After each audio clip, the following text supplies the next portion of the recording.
చేద్దాము. ఓం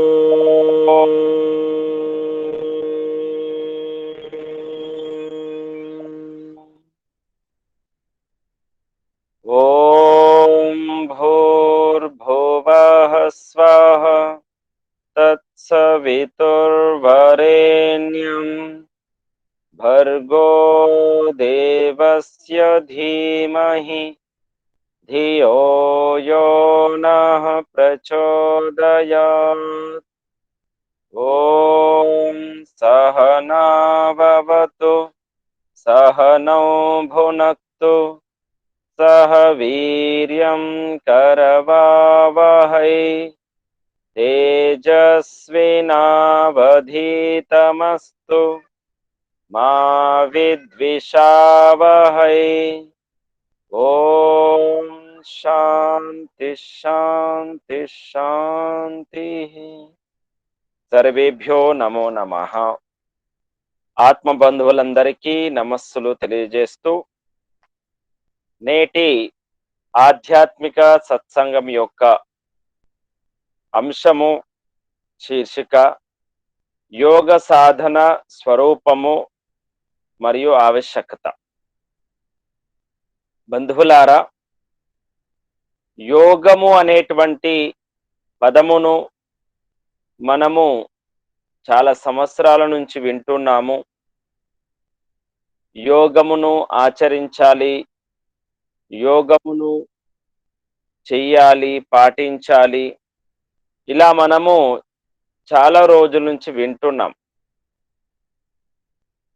బయట కూడా ప్రపంచమంతా కూడా యోగ ప్రచారం చాలా ఉంది.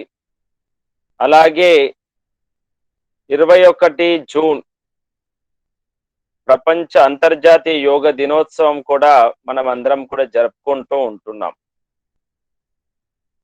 ఏదైతే బాహ్య ప్రపంచములో మనం ఏదైతే చూస్తున్నామో, చేస్తున్నామో, వింటున్నామో, ప్రపంచమంతా ప్రచారములున్నటువంటి యోగము, మనము తెలుసుకోబోయేటువంటి యోగము రెండు ఒకటేనా? మనము ప్రపంచ యోగ దినోత్సవం ఏదైతే జరుపుకుంటున్నామో అందులో యోగం యొక్క అంశ ఎంతవరకు ఉంది అని మనము ఈరోజు స్పష్టంగా తెలుసుకునే ప్రయత్నం చేస్తున్నాము.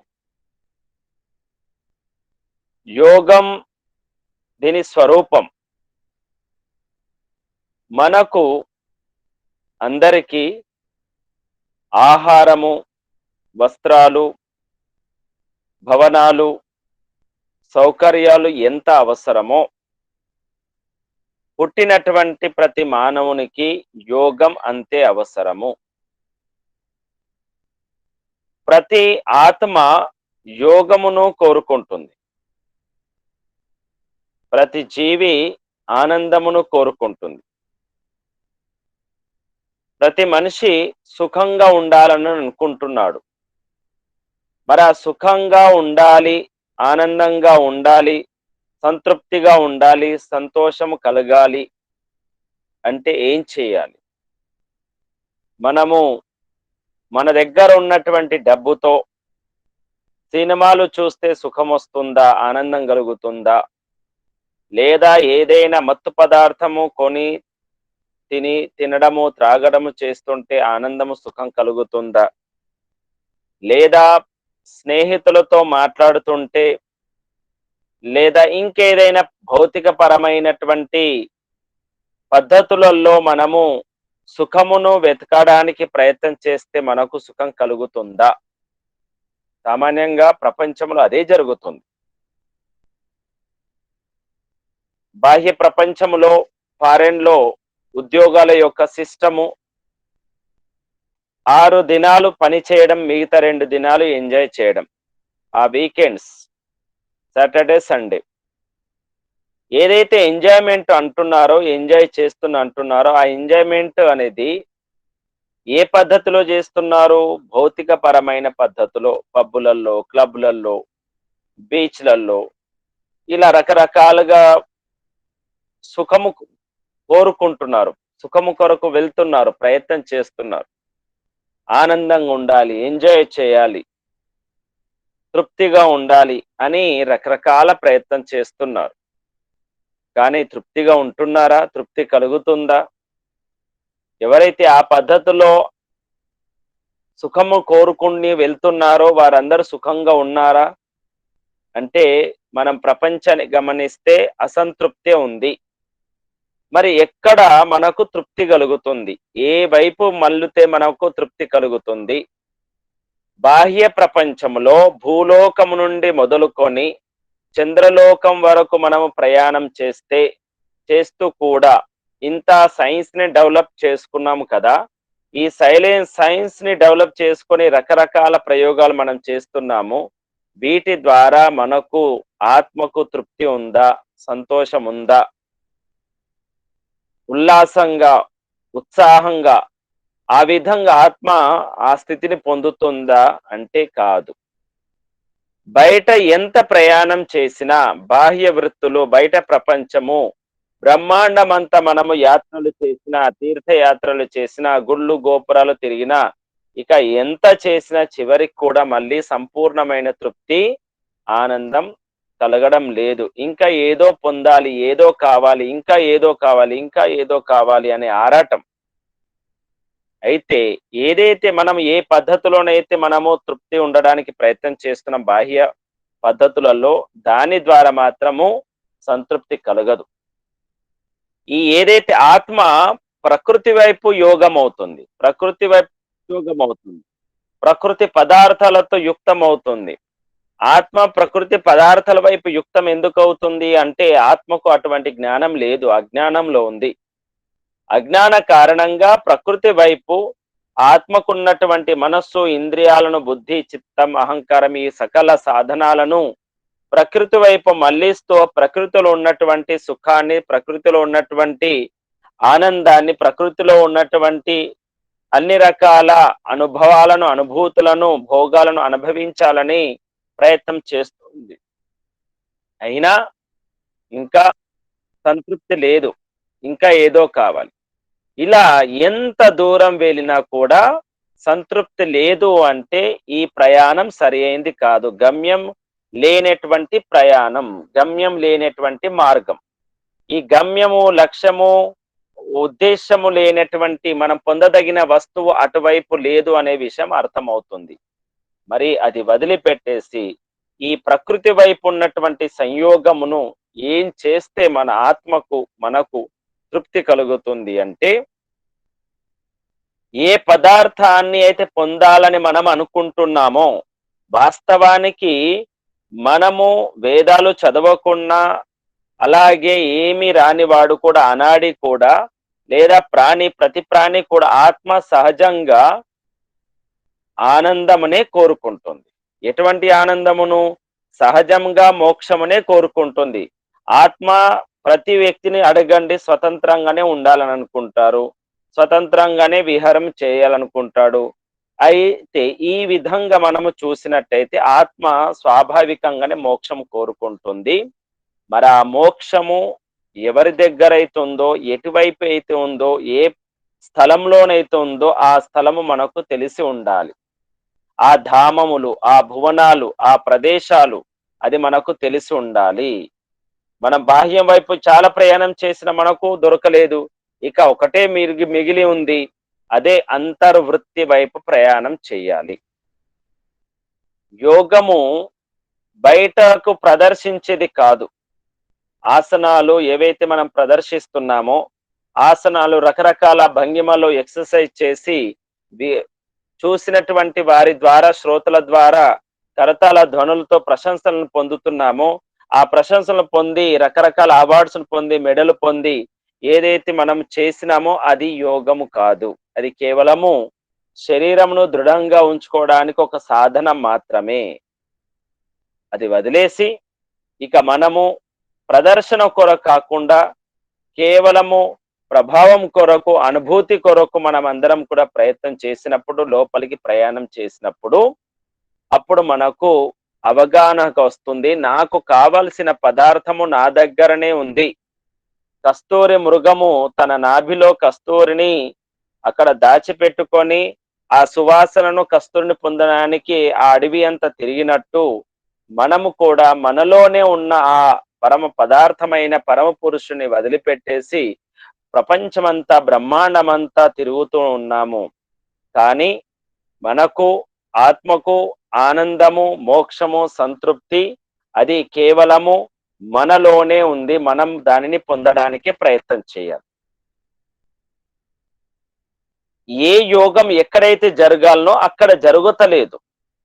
ఎక్కడైతే ఆత్మకు ఏ దానితో యోగం జరగాలనో, ఏ దానితో యుక్తం కావాలనో, దేనితో కలిసి ఉండాలనో అలా కలిసి ఉండకపోవడం వలన ఆ సుఖము కలగడం లేదు, ఆ తృప్తి కలగడం లేదు.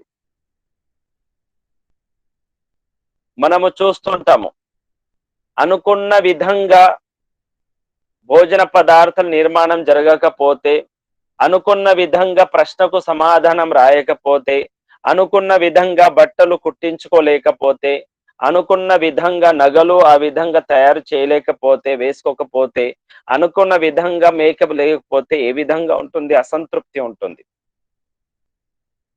ఎప్పుడైతే మనం ఏదైతే ఒకటి అనుకున్నామో ఆ పద్ధతులు వచ్చినప్పుడు తృప్తి కలుగుతుంది.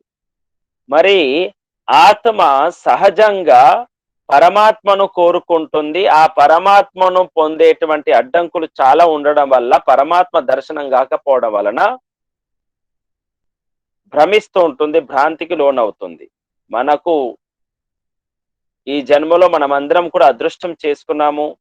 మహర్షి దయానంద సరస్వతి కారణంగా అతి సరళమైనటువంటి, స్పష్టమైనటువంటి, యథార్థమైనటువంటి మార్గము, ఆధ్యాత్మిక మార్గము, యోగ మార్గం మనకు లభించింది.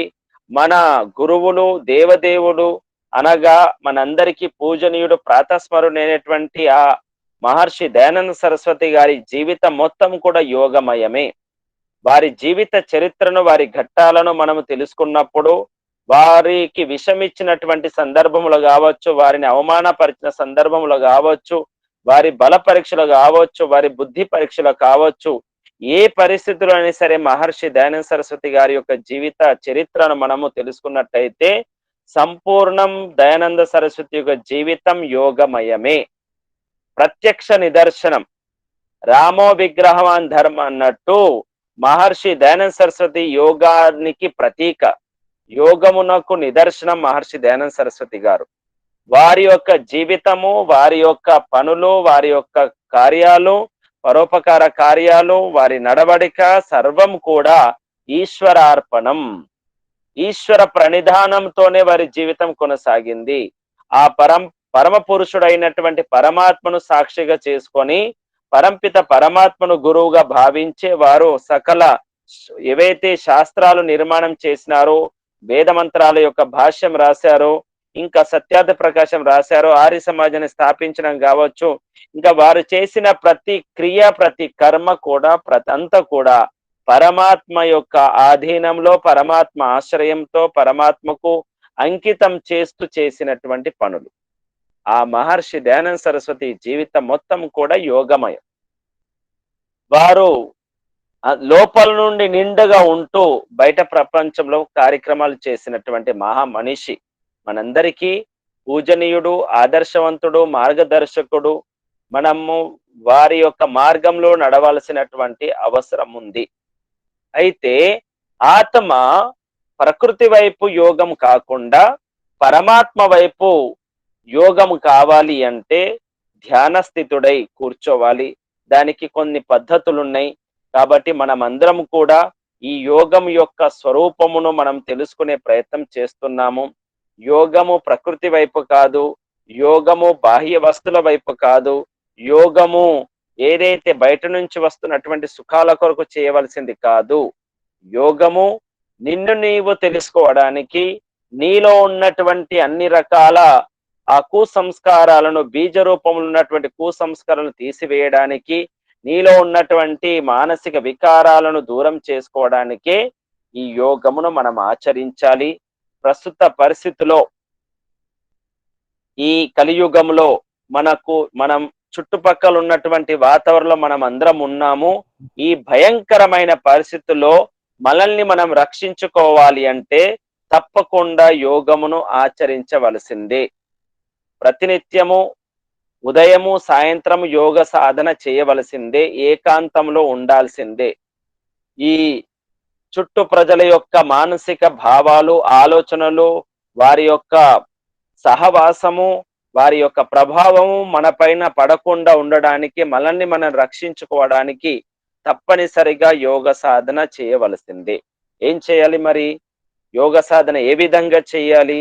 దానికి చక్కటి మనకు నిదర్శనము, మనకు శాస్త్రం తెలియజేశారు. యోగ దర్శనం ద్వారా మహర్షి పతంజలి గారు యోగం అంటే ఏమిటి, ఆ యోగమును ఏ విధంగా మనము సిద్ధింప చేసుకోవాలి, అలాగే ఆ యోగమును సిద్ధింప చేసుకోవడానికి ఎన్ని రకాల మార్గాలు ఉన్నాయి, పద్ధతులు ఉన్నాయి అని మనకు పతంజలి మహర్షి తెలియజేస్తారు. అయితే ఇప్పటి వరకు మనకు అర్థమైన విషయం ఏమిటి అంటే, సుఖము కానివ్వండి, తృప్తి కానివ్వండి, ఆనందం కానివ్వండి, ఇది బయట ప్రపంచంలో ఉన్నటువంటి వస్తువులు లేదు, అది మన దగ్గరనే ఉంది, మనలోనే ఉంది. దాని కొరకు మనం అందరం సిద్ధమవుతున్నాం. మరి యోగం అంటే ఏమిటి? యోగశ్చిత్త వృత్తి నిరోధ. చిత్తంలోని వృత్తులను నిరోధించడమే యోగం అని చెప్పడం జరిగింది. అలాగే యుజిర్ యోగే యుజ సమాధు అనే ధాతువు యొక్క ఆ రూట్ పదముతో యోగ అనేటువంటి శబ్దము మనకు నిర్మించబడింది వ్యాకరణానుసారంగా. అంటే చిత్తము, మనము జన్మజన్మల నుండి ఏదైతే కర్మలు చేసినామో ఆ కర్మ సంచయం అంతా కూడా చిత్తంలో ఉంటుంది. సంస్కార రూపంలో ఆ చిత్త ప్రభావంతోని మనకు ఈ జన్మలో సంచిత కర్మల ప్రభావంతో, ప్రారబ్ధ కర్మలతో ప్రభావంతో మనం ఆలోచిస్తూ ఉంటాం. అయితే ఆ చిత్తంలో ఉన్నటువంటి సంస్కారాలు, వాటి ప్రభావంతో మనస్సు సంకల్ప వికల్పం చేస్తుంది. ఈ సంకల్ప వికల్పాలతో మనం కర్మలు చేస్తాము. అందులో ఆ సంస్కారాలు పుణ్యదాయకమైన సంస్కారాలు ఉంటే మంచి కర్మలు చేస్తాము. అలాగే పాపదాయకమైనటువంటి సంస్కారాలు ఉన్నాయనుకోండి, మనము పాపపు పనులు చేస్తాము. మనము మంచి విత్తనాలు నాటినప్పుడు మంచి చెట్లు వస్తాయి, మంచి ఫలాలు వస్తాయి. చెడు విత్తనాలు నాటినప్పుడు చెడు వృక్షాలు వస్తాయి, చెడు ఫలమే లభిస్తుంది. అయితే ఇదంతా కూడా ఎక్కడ ఉంటుంది? ఏదైతే విత్తనానికి భూమి ఆధారమో, మనము చేసేటువంటి మనస్సు ద్వారా, వాక్కు ద్వారా, కర్మ ద్వారా చేసేటువంటి దానికి భూమి ఆధారము చిత్తము, చిత్తభూమి. కాబట్టి ఈ చిత్తంలో ఇదంతా ఉంటుంది కాబట్టి ఆ చిత్తముతోనే ఇదంతా సమస్యలు వస్తున్నాయి. అందుకనికి చిత్త వృత్తి నిరోధ అన్నారు, మనోవృత్తి నిరోధ అనలేదు. మనస్సు వేరు, చిత్తం వేరు. చిత్తంలో ఇవన్నీ కూడా స్టోర్ అయి ఉంటుంది. మనస్సు సంకల్ప వికల్పాలు చేస్తుంది, మోసుకొని వస్తుంది, వదిలేస్తూ ఉంటుంది. ఈ విధంగా ఆ చిత్తం యొక్క వృత్తులను మనము నిరోధించడానికి ప్రయత్నం చేయాలి. మరి నిరోధించాలి అన్నంత సులభంగా మనం నిరోధించగలుగుతామా? దానికి చాలా ప్రయత్నం చేయాలి. మనస్సును నియంత్రించుకుంటే పంచ జ్ఞానేంద్రియాలు, పంచ కర్మేంద్రియాలు ఇవి కూడా నియంత్రణలోకి వస్తాయి. ఆ మనస్సును నియంత్రించుకోవడమే మనందరికీ రావాలి. ఆ మనస్సును నియంత్రించాలి అంటే అంత సులభము కాదు. దాని కొరకు మహర్షి పతంజలి గారు అష్టాంగ యోగం అనేటువంటి ఒక సూత్రాన్ని రచించి, ఆ అష్టాంగ యోగములో ఉన్నటువంటి 8 రకాల సాధనాలను మనము ప్రతినిత్యము అభ్యాసం చేసినట్టయితే దాని ద్వారా మనకు చాలా ఉపయోగకరంగా ఉంటుందని చెప్పడం జరిగింది. మరి అష్టాంగ యోగం యొక్క సూత్రం ఏమిటి? యోగాంగానుష్ఠానాద్ అశుద్ధిక్షయే జ్ఞాన దీప్తి ఆవివేక ఖ్యాతేహే.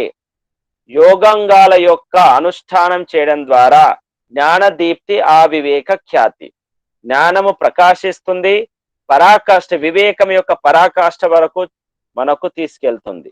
మరి అష్టాంగ యోగంలో ఉన్న 8 అంగాల పేర్లు చెప్పండి ఎవరైనా. 8 పేర్లు.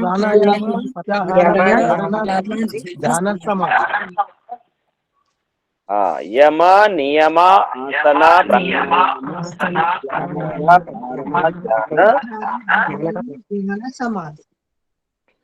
చిత్తవృత్తి నిరోధ అని యోగ చిత్తవృత్తి నిరోధ అని సూత్రం చెప్పిన తర్వాత అది తదాద్రష్టు స్వరూపేవ స్థానం, దాని యొక్క ఫలము. చిత్తవృత్తి నిరోధం చేయడం ద్వారా ఏమవుతుంది? ఆత్మ తన స్వరూపంలో తాను ఉంటుంది. ఆత్మ తన స్వరూపంలో తాను ఉన్నప్పుడు ఏమవుతుంది? ఆ ఆత్మలో పరమాత్మ యొక్క అనుభూతి కలుగుతుంది. కానీ ఇది అనుకున్నంత సులభము కాదు. దీని కొరకు మనల్ని మనము పరిశుద్ధం చేసుకోవాల్సి ఉంటుంది. చాలా పరిశుద్ధం చేసుకున్నప్పుడే ఆత్మస్వరూపము, పరమాత్మ స్వరూపం తెలుస్తుంది. అయితే ఆ పరిశుద్ధం చేయడానికే ఈ 8 అంగములు, యోగ అంగములు. యోగాంగములు అహింస, సత్యము, యమ నియమంలో, యమములో ఉన్నటువంటి అహింస, సత్యము, అస్తేయము, బ్రహ్మచర్యము, అపరిగ్రహము. ఈ 5 యమములను మనము తూచ తప్పకుండా పాటించాలి. అహింస, మనము మనస వాచ కర్మణ ఎవరి పట్ల కూడా ఎటువంటి చెడు భావన లేకుండా ఉండాలి. హింసించకూడదు. కేవలం చేతుని కొట్టడమే హింస కాదు, మనసుతో అనుకోవడం కూడా హింసనే. వాక్కుతో ఒకరిని మనము బాధ పెట్టడం కూడా హింస కిందికి వస్తుంది. కాబట్టి అహింస, సత్యము, అస్తేయము, బ్రహ్మచర్యము, అపరిగ్రహము. అపరిగ్రహం అనగా మనకు ఎంత అవసరమో వస్తువులు అంత మాత్రకే మనం కొని పెట్టుకోవాలి. మిగతా మన దగ్గర ధనం ఉన్నట్టయితే దాన్ని మంచి కార్యాలు ఉపయోగించాలి. దీని పేరు అపరిగ్రహము. ఇక మిగతా సత్యము, అస్తేయము, బ్రహ్మచర్యము గురించి మీకు తెలుసు.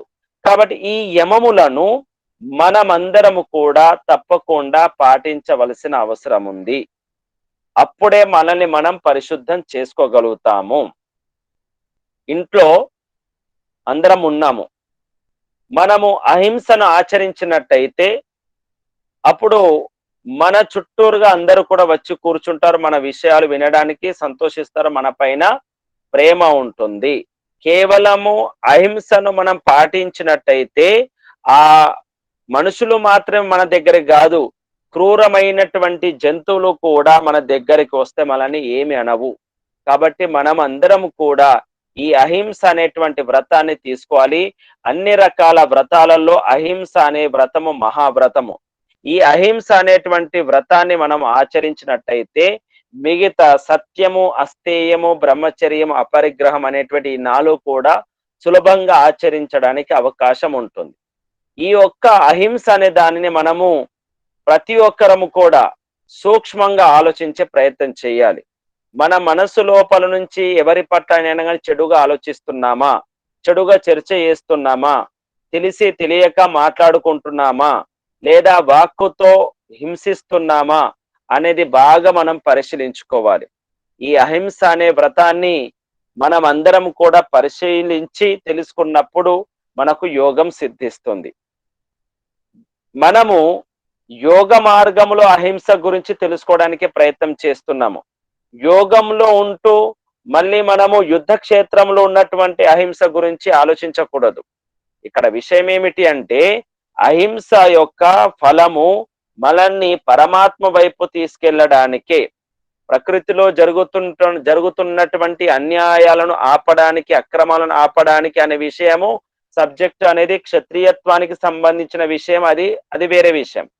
ఇక్కడ మనము అహింస అనేటువంటి మహావ్రతాన్ని ఆచరించడానికి ప్రయత్నం చేయాలి.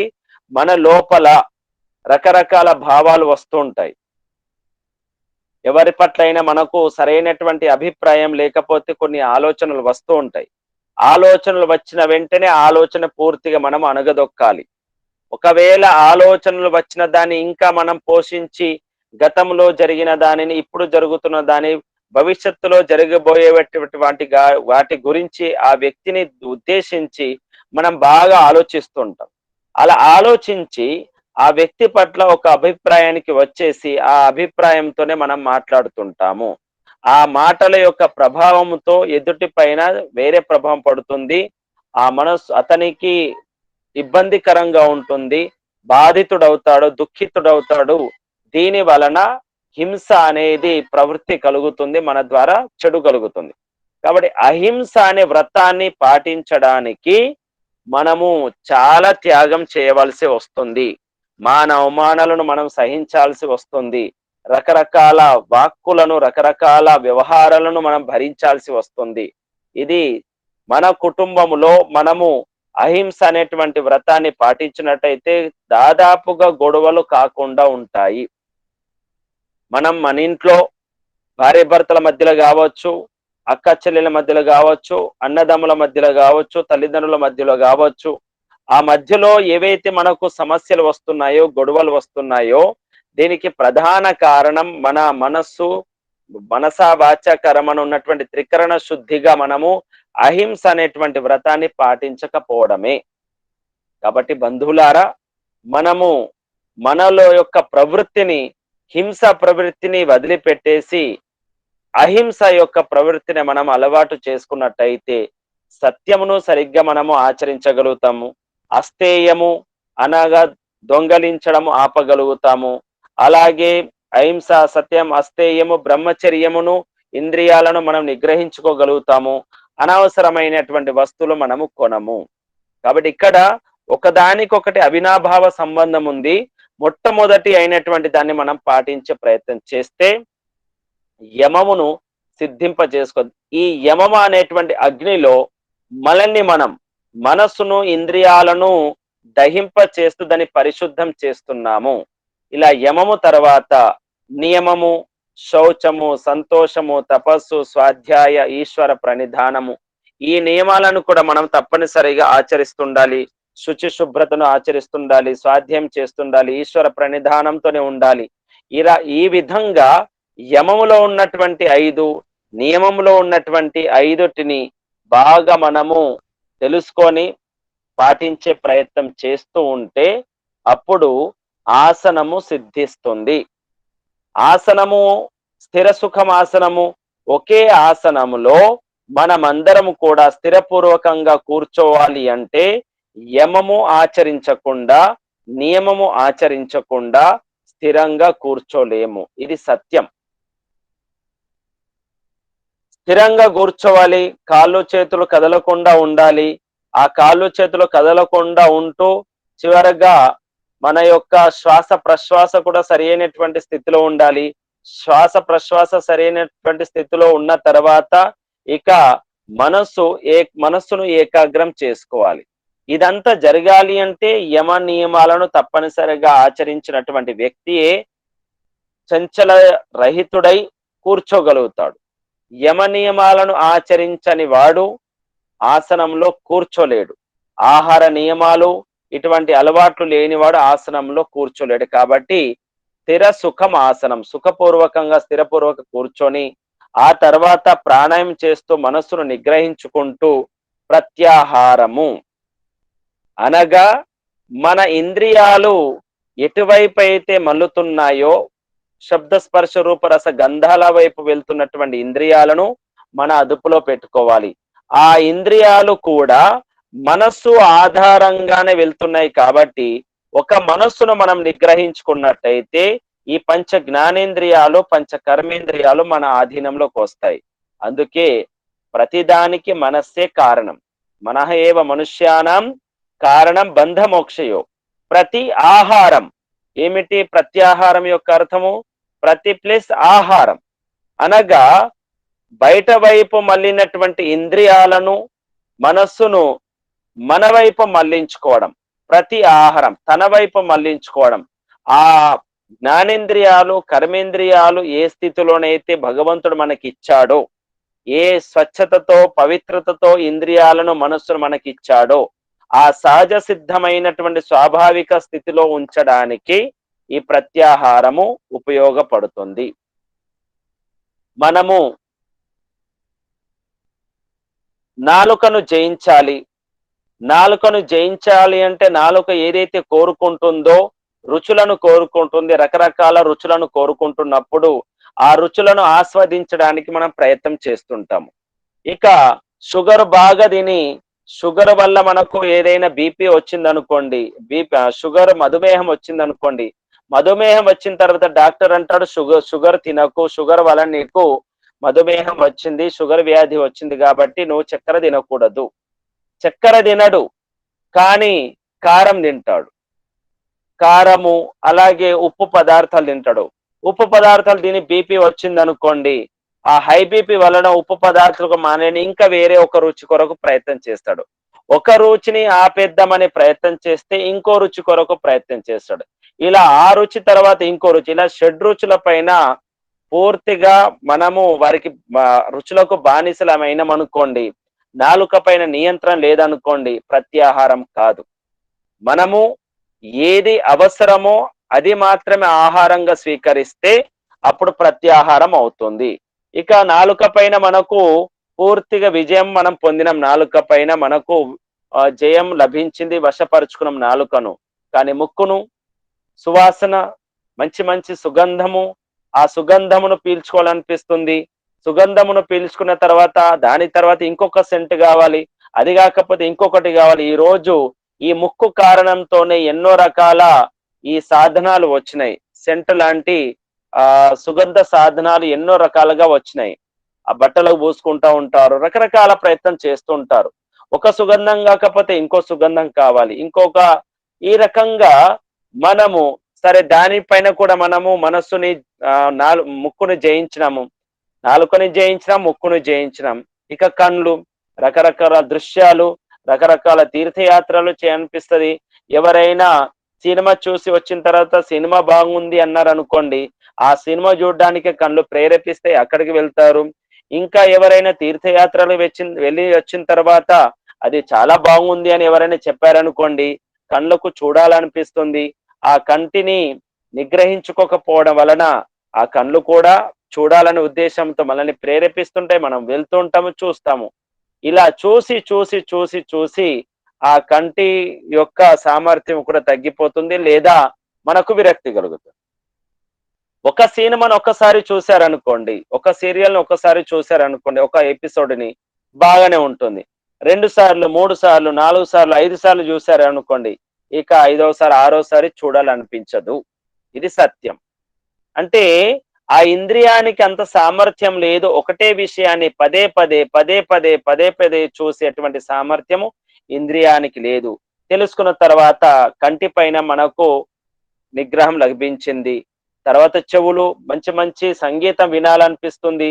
మంచి మంచి సంగీతాలు వింటాము, పాటలు వింటాము. ఒక పాట వింటాము, రెండో పాట వింటాము, రకరకాల పాటలు వింటూ ఉంటాము. ఒక పాట తర్వాత ఇంకో పాట కావాలి. ఇలా ఎన్నో పాటలు ఈ రకంగానే పుట్టినాయి. మనుషులు వినడానికి సిద్ధమైతే రాసేవారు చాలా మంది సిద్ధమవుతూ ఉంటారు. కాబట్టి ఎన్నో రకాల పాటలు వింటాం. ఒకటే పాటను 100 సార్లు విన్నామనుకోండి, వినాలనిపించదు. ఎందుకంటే ఆ శక్తి తక్కువగా ఉంటుంది, అల్ప సామర్థ్యం ఉంటుంది. చెవుల పైన కూడా మనకు నిగ్రహం లభించింది, నియంత్రణ వచ్చింది. ఇక చర్మము, ఏదైతే స్పర్శ ఉందో చర్మం పైన, ఆ చర్మమును చూసి తెల్ల చర్మం చేసుకోవడానికి రకరకాల సాధనాలు వచ్చినాయి. ఈరోజు మేకప్ సాధనాలు ఎన్నో ఉన్నాయి.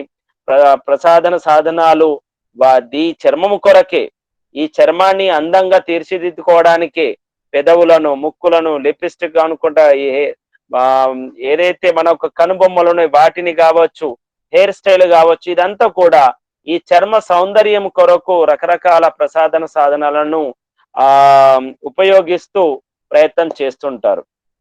కానీ శరీరానికి ఒక వయస్సు ఉంటుంది.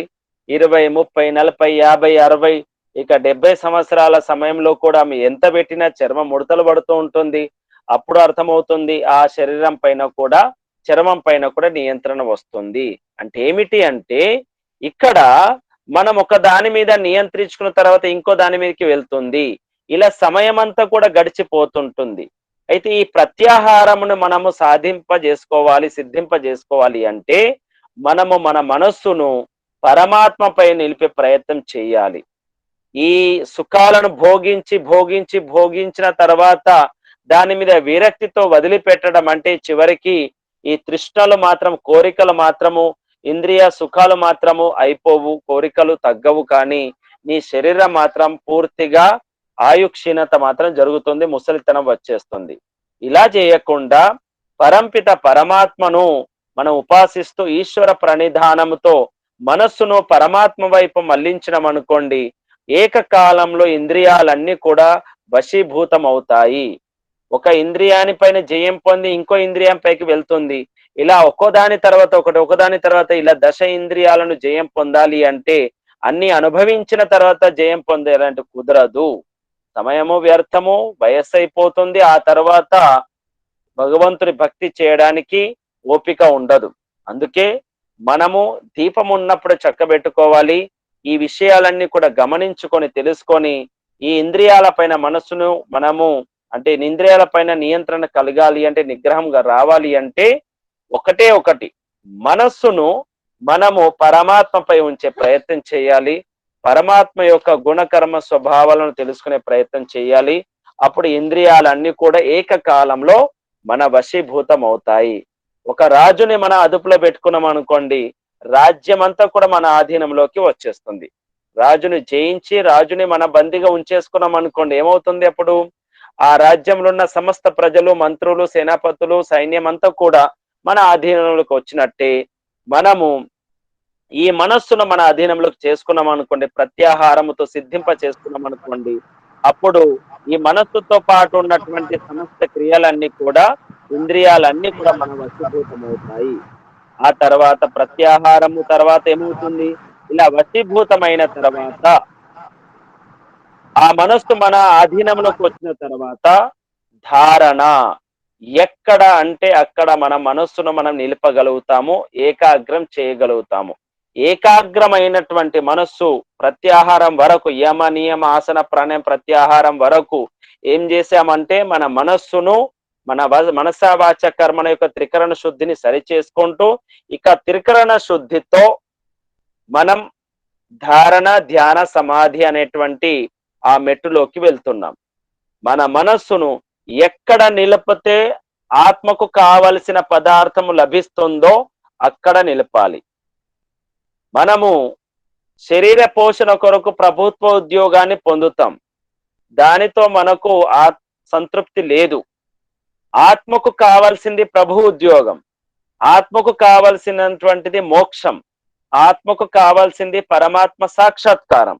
కాబట్టి ధారణ ఎక్కడ చేయాలి అంటే ఆత్మ సహజంగా ఏ వస్తువు కొరకు వెతుకుతుందో, జన్మ జన్మల నుండి మనం అందరం కూడా ఒకటే వస్తువు కొరకు అన్వేషిస్తున్నాము, అది దొరకకపోవడం వల్ల మనము జన్మలు పొందుతూ వస్తున్నాము. ఇది సత్యం. మనము ఎన్ని జన్మలు ఎత్తినామో మనకు తెలియదు. ఆ అన్ని జన్మల నుండి ఒకటే ఒక వస్తువు కొరకు మనం ప్రయత్నం చేస్తున్నాము. ఆ వస్తువు ఏమిటి? ఆనందం. ఆ ఆనందం అనేటువంటి వస్తువు దొరకకపోవడం వల్ల, ఈ జన్మలో దొరకకపోవడం వల్ల ఇంకో జన్మ ఎత్తుతున్నాం, ఆ జన్మలో కూడా దొరకకపోవడం ఇంకో జన్మ ఎత్తుతున్నాం. ఇలా జన్మల మీద జన్మలు ఎత్తుతూనే ఉంటాము ఎప్పటి వరకైతే మనకు కావలసినటువంటి వస్తువు దొరకదో. సామాన్యంగా భౌతిక ఉదాహరణ కూడా మనకు అనుకున్నటువంటి వస్తువు దొరకకపోతే 10 షాపులు తిరుగుతాం. అనుకున్న వస్తువు దొరికింది అనుకోండి, ఇక 11వ షాపులోకి వెళ్ళము. 10 షాపులు తిరిగిన తర్వాత 10వ షాపులో మనం అనుకున్న విధంగా వస్తువు దొరికితే ఇక 10వ షాపుకి వెళ్ళాల్సిన అవసరం ఉండదు, దాని గురించి ధ్యాసనే ఉండదు. అదే విధంగా ఆత్మ కావలసినటువంటి వస్తువు ఏమిటి, ఆ వస్తువు ఏమిటి అని తెలుసుకుంటే, పరమాత్మని అర్థమైన తర్వాత, పరమాత్మ అనేటువంటి పదార్థము దొరికిన తర్వాత ఇక ఇంకొక జన్మకు వెళ్ళాల్సిన అవసరము ఉండదు. ఆ ప్రభుత్వం, ప్రభు యొక్క ఉద్యోగము, మోక్షము, ఆ దానిపైన మన మనస్సును ధారణ చేయాలి. అలా ధారణ చేసినప్పుడు పరమాత్మ యొక్క గుణ కర్మ స్వభావం అన్ని కూడా చాలా స్పష్టంగా మనకు తెలుస్తుంది. పరమాత్మ యొక్క స్వరూపం బోధపడుతుంది ధారణలో. ధారణతోనే మనకు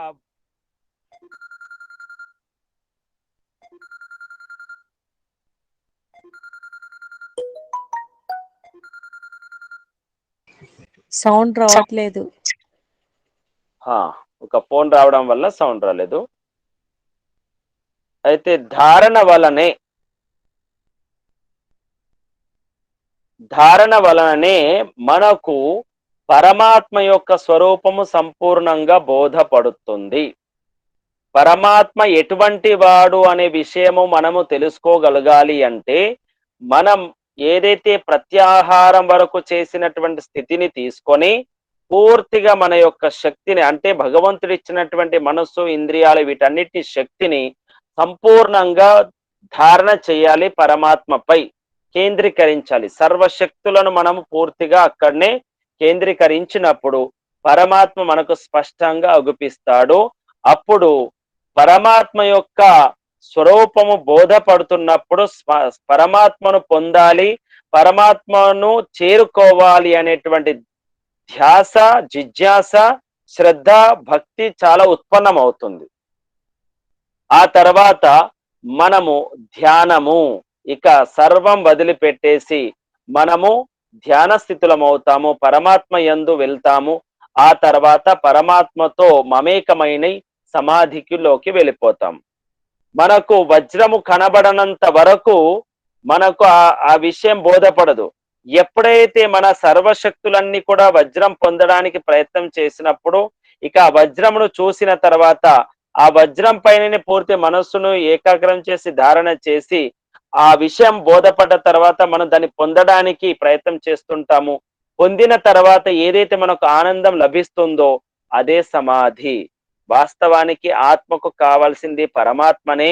ఆ పరమాత్మను పొందడానికి ఇవన్నీ కూడా మనం శ్రమించినాము కాబట్టి ఆ దొరకాల్సినటువంటి వస్తువు దొరికింది, తెలుసుకోవాల్సినటువంటి వస్తువు పదార్థము తెలుసుకోగలుగుతున్నాము అనేటువంటి జిజ్ఞాస ఏర్పడినప్పుడు, మన లోపల ఒక శ్రద్ధ ఉత్పన్నమై భక్తి ఏర్పడినప్పుడు ఇక ఆ వస్తువుని వదిలిపెట్ట బుద్ధి కాదు.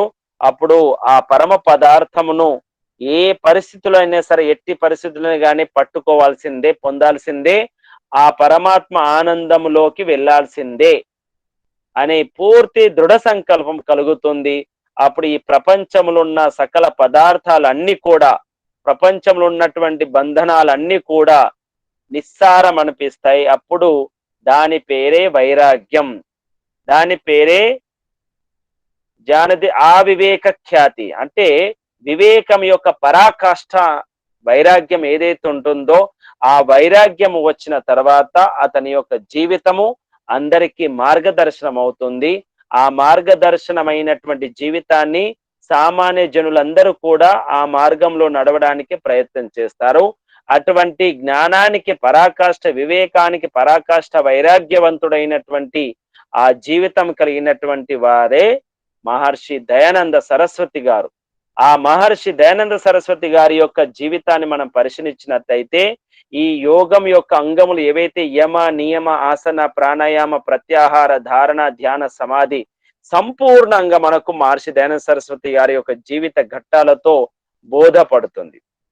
అహింస, సత్యము, అస్తేయము, బ్రహ్మచర్యము, అపరిగ్రహము, ఈ 5 కూడా సంపూర్ణంగా మహర్షి దయానంద సరస్వతి గారు పాటించినారు.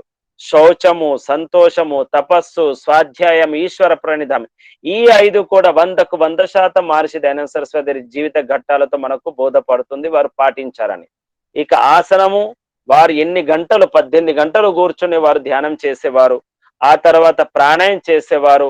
ప్రాణాయామ బలముతోనే వారు ఆ రథాన్ని ఆపగలిగారు. ప్రాణాయామ బలముతోనే ఆ ఎడ్ల, ఏదైతే బండికి కట్టినటువంటి ఎడ్లను దాన్ని లాగగలిగినారు, వృధలు కూరుకుపోయినటువంటి బండిని. ఆ ప్రాణాయామ బలముతోనే నౌలిక్రియ ద్వారా ఆ తనకు ఇచ్చినటువంటి విషమును అది పూర్తిగా జీర్ణం చేసుకోవడమో లేదా బయటికి పంపించడమో ఈ ప్రాణాయామం అటువంటి బలముతోనే చేయగలిగినారు. ఆ తర్వాత వారిలో ఉన్నటువంటి ఆ ప్రత్యాహారం సిద్ధి ఇంకా ఎవరిలో కూడా ఈ కలియుగంలో ఇంకా అటువంటి సిద్ధి ఇంకెవరికి లభించలేదు.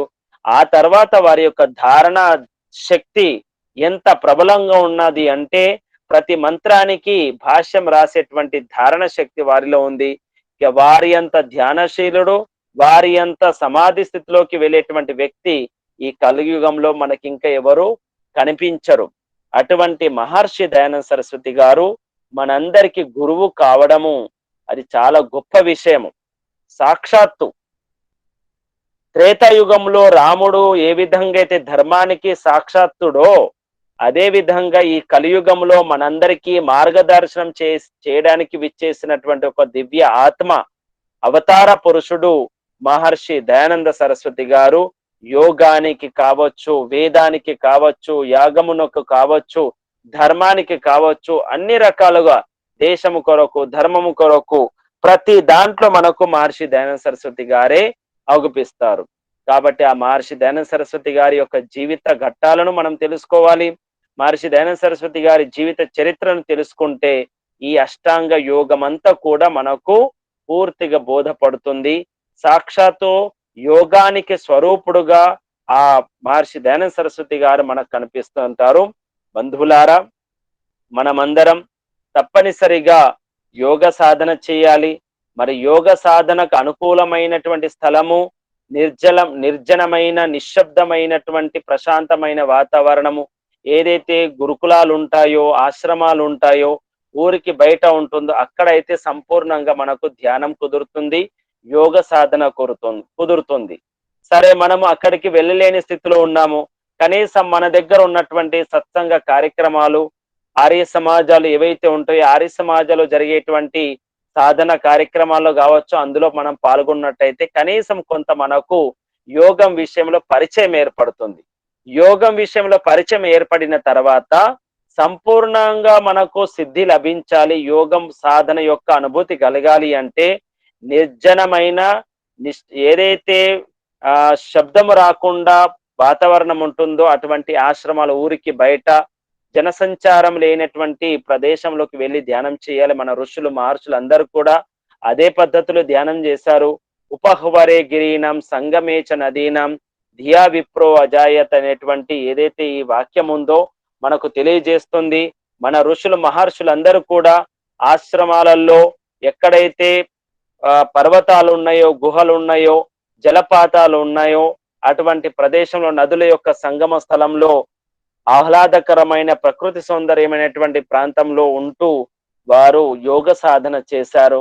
ఆ విధంగా మనమందరం కూడా, మనం గృహస్థులుగా ఉన్నాము, మన నిత్య జీవితంలో ఏవైతే ఒడిదొడుకులు వస్తున్నాయో, సమస్యలు వస్తున్నాయో, రోగాలు వస్తున్నాయో వీటన్నిటికీ సమాధానం మనం పొందాలి అంటే తప్పనిసరిగా వీటికి బ్రేక్ వేసి కనీసం కొన్ని దినాలు, కొన్ని గంటల వరకైనా మనం యోగ సాధన చేయవలసిన అవసరం చాలా ఉంది. మనం ఇంట్లో ఉన్నప్పుడు ప్రతినిత్యం 1 గంట యోగ సాధన చేసుకోవాలి. ఆసనాలు, ప్రాణాయామాలు, మననము, చింతనము, స్వాధ్యాయము, జీవితం అంటే ఏమిటి, దీని గురించి ఇలా ఆత్మమంథనం జరుగుతుండాలి కనీసం 1 గంట, ఉదయము సాయంత్రం. ఇక నెలకొక్కసారి 1 దినము అన్ని వదిలేసి పూర్తిగా మౌనంగా ఉండడము, ఆ విధంగా అటువంటి ప్రదేశాన్ని వెతుకోవడము. ఇంట్లో ఉంటే పై భాగంలో ఉన్నట్టయితే పై భాగం నుండి చేయొచ్చు. ఈ రకంగా ఎప్పుడైతే మనం ప్రయత్నం చేస్తామో మనం యోగంలో ముందుకు వెళ్ళగలుగుతాం. త్యాగానికి సిద్ధం కాకపోతే యోగం సిద్ధించదు. గృహత్యాగానికి సిద్ధం కాకపోతే చుట్టాలకు, బంధనాలకు, ఈ సుఖభోగాలకు, ప్రపంచానికి దూరం కాలేమనుకోండి, మనకు యోగము సిద్ధించదు. యోగం సిద్ధించకపోతే ఈశ్వర సాక్షాత్కారము కష్టము. యోగం సిద్ధించకపోతే ఆరోగ్యం కూడా మనకు లభించదు. యోగం సిద్ధించకపోతే సమస్యలు పూర్తిగా దూరం కావు. యోగం సిద్ధించకపోతే మనకు సంపూర్ణ సంతృప్తి కూడా కలగదు. అందుకరకే బంధువులారా, మనమందరం ప్రయత్నించి యోగ సాధన తప్పనిసరిగా చేస్తుండాలి. మహర్షి దయానంద సరస్వతి గారి యొక్క జీవితాన్ని ఆదర్శంగా తీసుకుంటూ మనమందరం ముందుకు వెళ్తుండాలి అని కోరుకుంటూ, మరి ఇప్పుడు మన ఆర్య సమాజంలో కూడా ఇందూరులో యోగ సాధన శిబిరం పెట్టడం జరిగింది. ఆ యోగ సాధన శిబిరంలో కనీసం పరిచయం కొరకన్నా వచ్చి మనము ఆ పరిచయం అనుభవాలతో మునుముందు ఇంకా యోగ సాధన చేసుకోవడానికి ఒక మార్గదర్శనము, ఒక మార్గం సుగమం అవుతుంది. అటువంటి యోగ శిబిరం అందరూ కూడా పాల్గొనాలని కోరుకుంటూ, శ్రద్ధగా విన్నందుకు మీ అందరికీ ధన్యవాదాలు తెలియజేస్తూ ఓం శం. చాలా ధన్యవాదాలు భ్రాతాజీ, చాలా చాలా చక్కగా చెప్పినారు. భ్రాతాజీ చెప్పినట్టు మనము కిరాణా సామాన్ కావాలంటే సూపర్ మార్కెట్, పూల దుకాణానికి వెళ్ళినట్టు, బంగారం కావాలంటే బంగారం దుకాణానికి వెళ్ళినట్టు, ఏ రకంగా అయితే ఏ వస్తువు కావాలంటే అక్కడికి, ఆ దుకాణానికి, ఆ సంబంధించిన వస్తువుకు సంబంధించిన దుకాణానికి వెళ్తాము. అలాగే కేవలం యోగ సాధన ద్వారానే ఈశ్వర సాక్షాత్కారం అనేది జరుగుతుంది. ఆ యోగ సాధన అనేది మనకు కేవలం ఇటువంటి యోగ సాధన శిబిరాల్లో మాత్రమే లభిస్తుంది. నిజంగా మనం ఎన్నో జన్మల సుకృతం ఈ యోగ సాధన అనే ఈ అష్టాంగ యోగంతో సంబంధం ఉన్న జన్మలో జన్మించడం అనేది నిజంగా చాలా అదృష్టము. కాబట్టి ఇది నిజంగా చెప్పాలంటే చాలా చక్కటి సువర్ణ అవకాశము.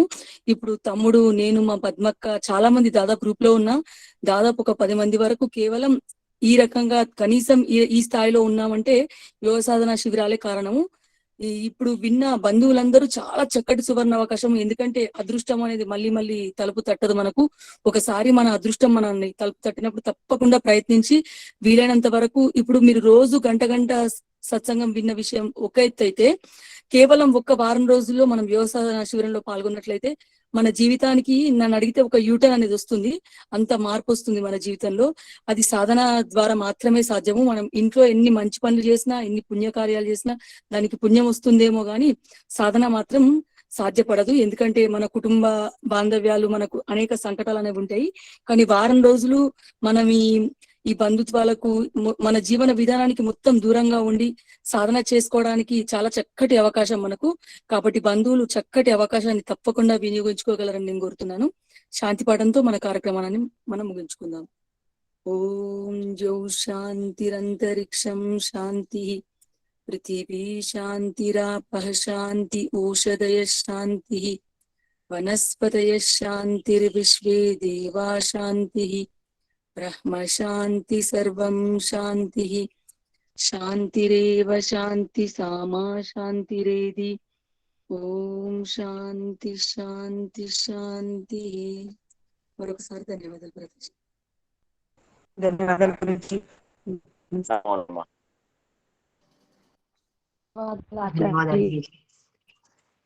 మౌనము ఏకాంతము అలవాటు మౌనం అలవాటు చేస్తున్నారా లేదా?